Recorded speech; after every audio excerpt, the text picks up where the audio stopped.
नमस्कार विद्यार्थी मित्रांनो, अभ्यास अलर्ट आपल्या यूट्यूब चॅनलवरती आपलं स्वागत आहे. आज दिनांक 10 सप्टेंबर 2025. चला तर मग पाहूयात आजच्या चालू घडामोडी. तर विद्यार्थी मित्रांनो, पहिल्यांदा आज आपण पाहणार आहोत अत्यंत महत्त्वाचे प्रश्न जे की तुम्हाला कोणत्याही स्पर्धा परीक्षेमध्ये डायरेक्ट विचारले जाऊ शकतात. तर बघा, आजचा पहिला प्रश्न आहे, मानव विकास निर्देशांक 2025मध्ये भारत कितव्या स्थानी आहे? तर याचे योग्य उत्तर असेल ऑप्शन सी 130व्या. तर मानव विकास निर्देशांक 2025मध्ये जो जाहीर झाला आहे त्याचा जो भारताचा क्रमांक आहे तो 130वा आहे. ओके, अतिशय महत्त्वाचा प्रश्न आहे, लक्षात ठेवा तुम्ही.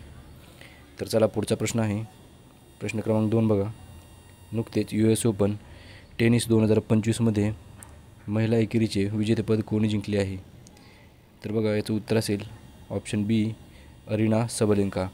तर अरिना सबलेंका यांनी US ओपन टेनिस 2025चे पदक जिंकले आहे. ओके, तर बघा थोडीशी माहिती पाहू विद्यार्थी मित्रांनो.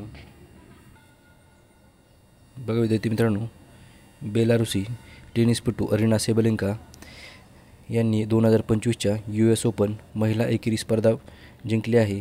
ओके, त्या कुठल्या होत्या? बेलारुस या देशाच्या. ओके, आणि त्यांनी अंतिम फेरीमध्ये अमेरिकन टेनिसपटू अमांडा अनिसिमोवा यांना 6-3, 7-6 अशा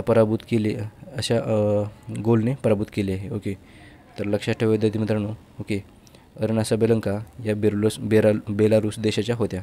ओके, आणि ही माहिती लक्षात ठेवा विद्यार्थी मित्रांनो. ओके, चला पुढचा प्रश्न पाहूयात आपण. प्रश्न क्रमांक 3 आहे, सप्टेंबर 2025मध्ये भारत कोणत्या वैश्विक नेटवर्कचा सदस्य बनला आहे? तर याचं उत्तर असेल option A health AI global regulatory network. Okay, तर या संस्थेचा भारत सदस्य बनला आहे. ओके, तर बघा विद्यार्थी मित्रांनो, जागतिक आरोग्य संघटनाने सप्टेंबर 2023मध्ये हा जो नेटवर्क आहे तो सुरू केला होता. याचे उद्दिष्ट म्हणजे आरोग्य क्षेत्रामध्ये वापरल्या जाणाऱ्या कृत्रिम बुद्धिमत्ता म्हणजेच आर्टिफिशियल इंटेलिजन्स साधनांचे नियमन करणे हे आहे. आणि दुसरा उद्देश म्हणजे आर्टिफिशियल इंटेलिजन्स तंत्रज्ञान सुरक्षित, नैतिक आणि विश्वासार्ह राहावे यासाठी आंतरराष्ट्रीय सहयोग निर्माण करणे हा याचा उद्देश आहे. ओके, तर चला पुढचा प्रश्न आहे, प्रश्न क्रमांक 4 बघा.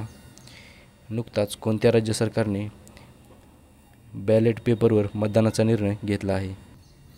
तर बघा विद्यार्थी मित्रांनो, याचं योग्य उत्तर असेल ऑप्शन बी कर्नाटक.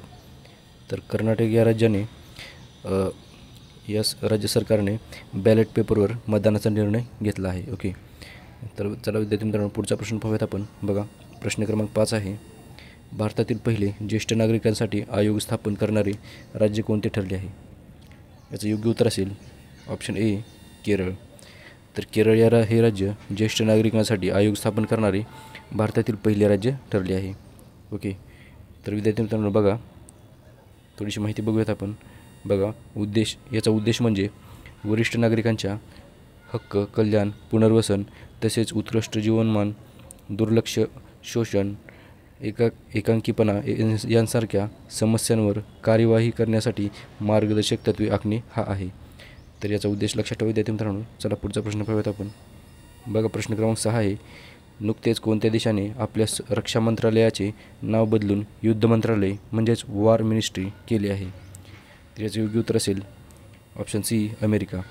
तर अमेरिका या देशाने नुकतेच आपल्या रक्षा मंत्रालयाचे याचे नाव बदलून युद्ध मंत्रालय म्हणजेच वॉर मिनिस्ट्री केले आहे. ओके, प्रश्न महत्त्वाचा आहे विद्यार्थी मित्रांनो. ओके, लक्षात ठेवा तुम्ही. चला पुढचा प्रश्न पाहूयात आपण. प्रश्न क्रमांक 7 आहे, NPCI ने P2M म्हणजेच पर्सन टू मर्चंटची दैनिक मर्यादा किती लाखापर्यंत वाढवली आहे? तर याचे योग्य उत्तर असेल ऑप्शन सी 10 लाख. तर 10 लाखापर्यंत ही मर्यादा वाढवली आहे. ओके, चला पुढचा प्रश्न आहे, प्रश्न क्रमांक 8 बघा. Operation Sindur the untold story of Indian deep strike inside Pakistan नावाचे पुस्तक कोणी लिहिले आहे? तर याचे योग्य उत्तर असेल ऑप्शन ए KJS धिल्लर. ओके, तर KJS धिल्लर यांनी the operation Sindur the untold story of India's deep strike in side inside Pakistan. Okay, तर ह्या नावाचे पुस्तक लिहिले आहे त्यांनी. तर लक्षात ठेवा विद्यार्थी मित्रांनो, अतिशय महत्त्वाचा प्रश्न आहे. ओके, ऑपरेशन सिंदूरबद्दल हे पुस्तक असल्यामुळे तुम्हाला कोणत्याही परीक्षेमध्ये प्रश्न विचारला जाऊ शकतो. ओके, चला पुढचा प्रश्न पाहूयात आपण. प्रश्न क्रमांक 9 आहे. सप्टेंबर 2025मध्ये तिसऱ्या वेळेस जमैका देशाने पंतप्रधान कोण बनले आहेत? तर प्रश्न पुन्हा एकदा वाचतो मी. सप्टेंबर 2025मध्ये तिसऱ्या वेळेस जमैका या देशाचे पंतप्रधान कोण बनले आहेत? तर याचे योग्य उत्तर असेल पीटर फिलिप्स. ओके, तर ऑप्शन ए याचं उत्तर असेल पीटर फिलिप्स. हे जमैका या देशाचे सलग 3 वेळेस म्हणजे सलग तिसऱ्यांदा पंतप्रधान बनले आहेत. ओके, तर लक्षात ठेवा विद्यार्थी मित्रांनो, जमैकाची राजधानी आहे किंगस्टन आणि जमैकाचे चलन म्हणजे डॉलर, जमैकन डॉलर. ओके, तर लक्षात ठेवा. पुढचा प्रश्न पाहूयात आपण. भारतातील पहिले डिजिटल संचालनालय कोणत्या राज्यात स्थापन करण्यात आले आहे? याचे योग्य उत्तर असेल ऑप्शन डी बिहार. तर बिहारमध्ये भारतातील पहिले डिजिटल कृषी संचालनालय स्थापन करण्यात आले आहे. ओके, तर महत्त्वाचा प्रश्न आहे विद्यार्थी मित्रांनो. ओके, तर विद्यार्थी मित्रांनो, व्हिडिओ आवडला असेल तर व्हिडिओला लाईक आणि चॅनल सबस्क्राईब करा. भेटूयात आपण उद्याच्या व्हिडिओमध्ये.